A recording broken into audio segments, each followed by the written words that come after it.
Fatihah. A'udzu billahi minasyaitonir rajim. Bismillahirrahmanirrahim.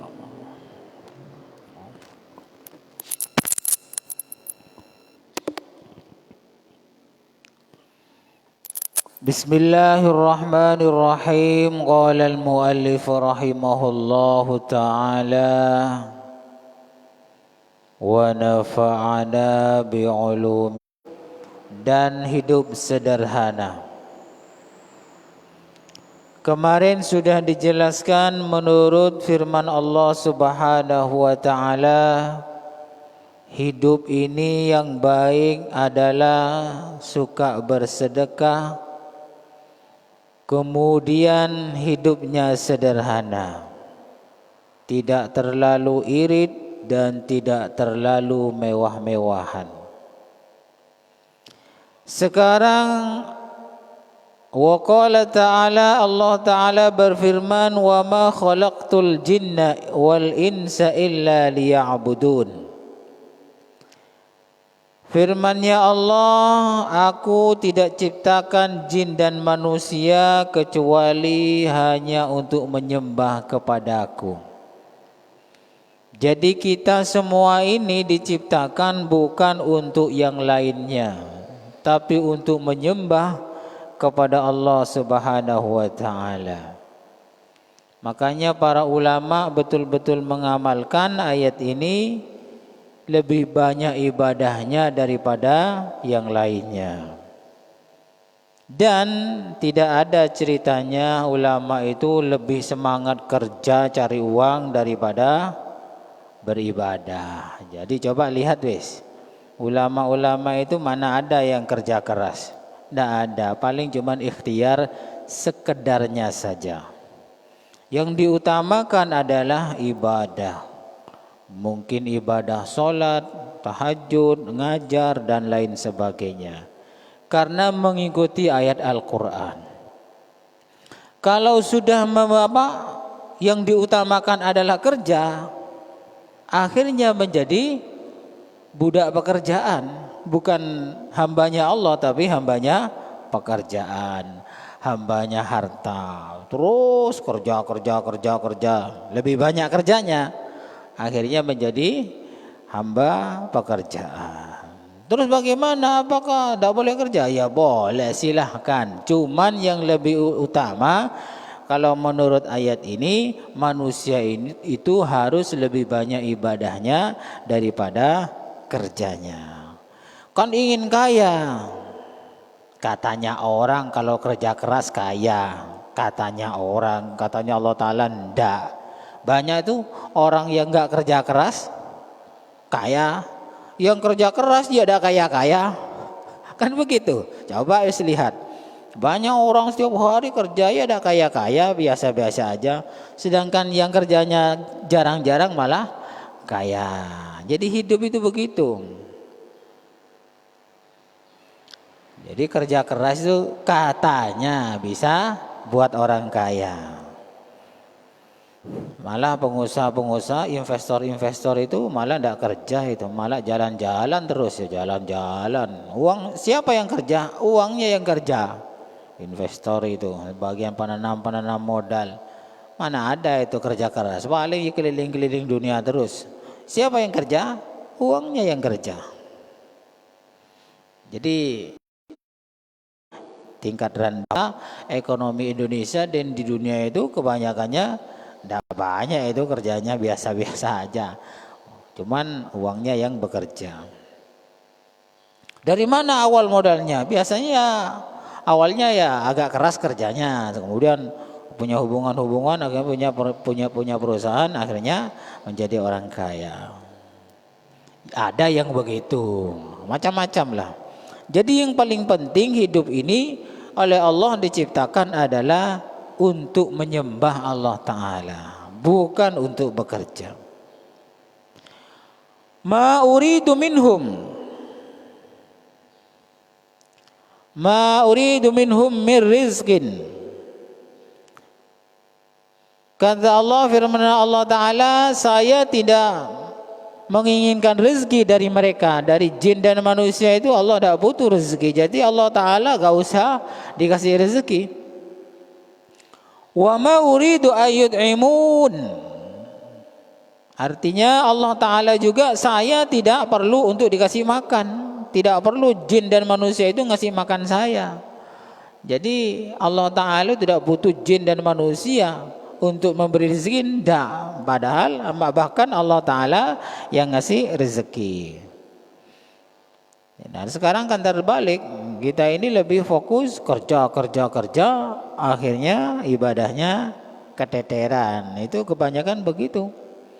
Tidak sholat, tidak puasa, ngejar jabatan, ngejar uang dan lain sebagainya. Itu salah besar sudah.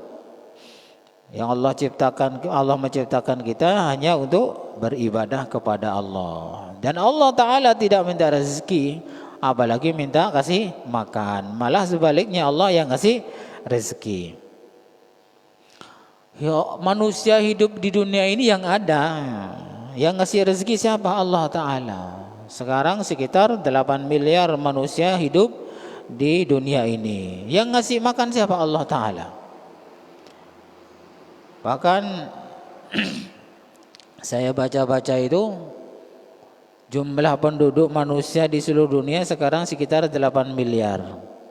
Yang lahir setiap hari lahir manusia di seluruh dunia itu sekitar 225.000 bayi yang lahir setiap hari. Satunya. Yang mati 100.000 lebih.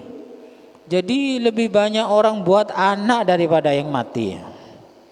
Lebih berapa itu? Selisih 60% ya. Wong 225.000 yang lahir setiap hari. Yang mati setiap hari sekitar 100.000 di seluruh dunia. Yang ngasih makan ini siapa? Allah Ta'ala semua. Tidak ada orang lain yang ikut-ikut. Nabi Sulaiman saja tidak sanggup ya. Walaupun Nabi Sulaiman paling kaya, tidak sanggup memberi makan makhluk seluruh dunia. Apalagi seluruh dunia. Ngasih makan itu binatang laut sudah tidak sanggup. Nabi Sulaiman nantang kepada Allah akan memberi makan makhluknya Allah Ta'ala di seluruh dunia. Allah Ta'ala berfirman, tidak mampu kamu Sulaiman. Oh saya akan kaya, begini. Tidak mampu Sulaiman. Coba wis ya Allah, coba. Akhirnya ya wis kalau tidak percaya coba. Tidak usah di darat, wis di laut tok, di laut saja. Makhluk saya satu, ikan nun itu aja dikasih makan. Nabi Sulaiman tidak sanggup loh ya, tidak sanggup. Habis hartanya. Itu satu nun, satu ikan besar. Makanya Allah Ta'ala itu maha kaya, maha segala-galanya. Jadi Nabi Sulaiman walaupun paling kaya di seluruh dunia, raja paling kaya, tidak mampu ngasih makan. Jangankan satu laut ya, satu ikan di laut saja tidak mampu. Ya, Allah Ta'ala mampu semua. Sampai sekarang jumlahnya manusia sekitar 8 miliar. Makan semua. Ya ada yang makan, ada yang tidak makan, tapi paling banyak makan. Nah disinilah kekuasaan, kekayaan Allah Subhanahu Wa Ta'ala. Kemudian hadis yang pertama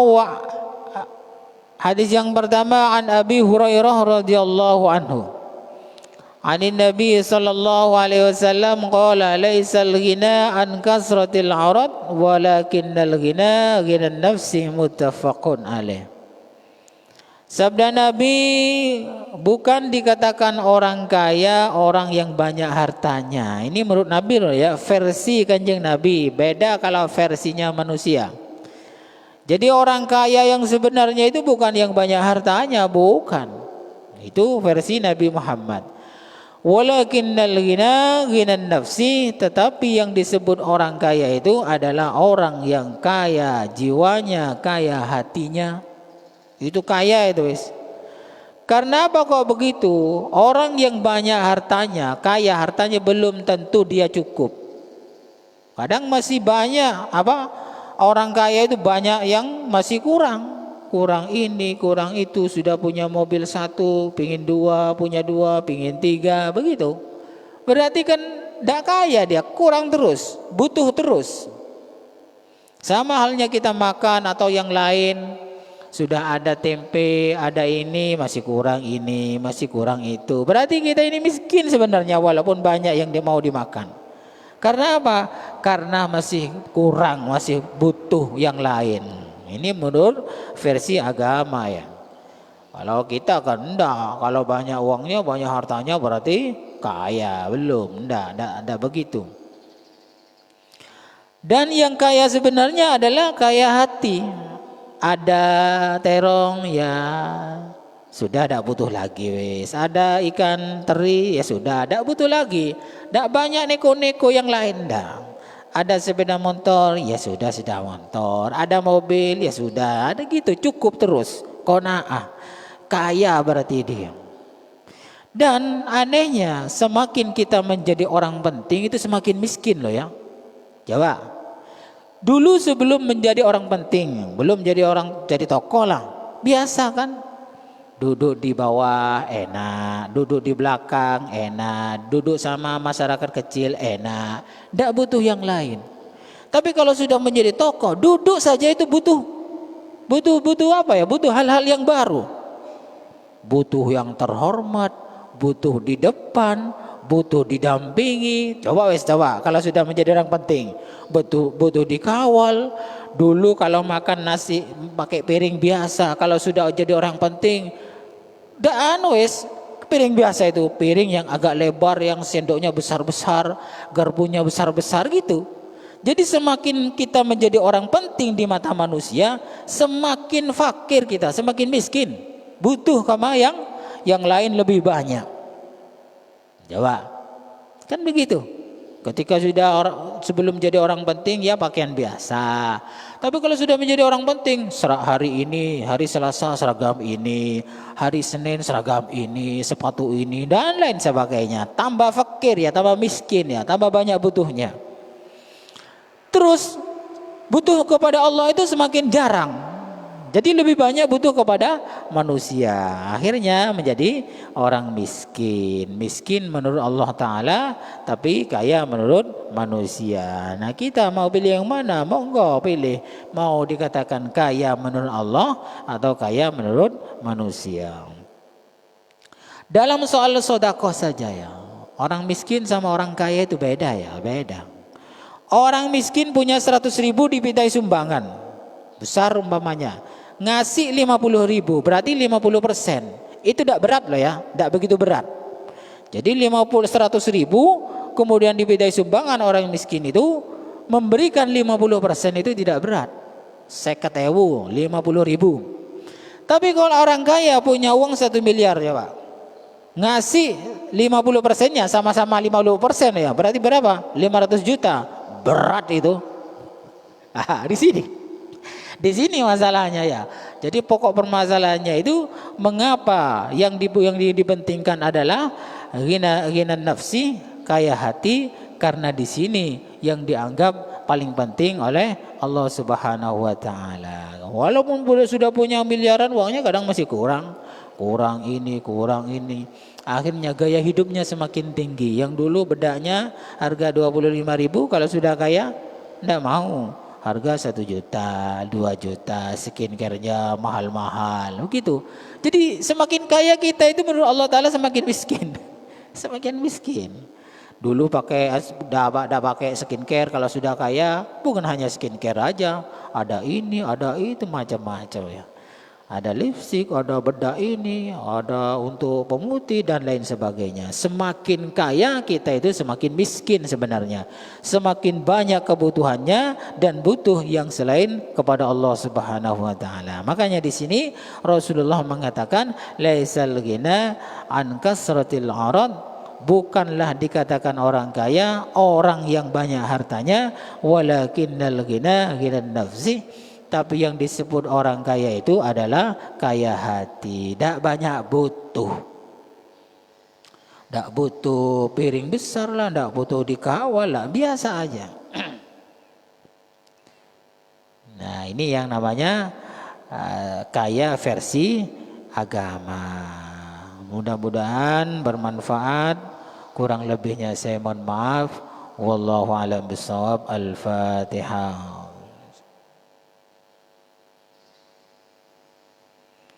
Assalamualaikum warahmatullahi wabarakatuh.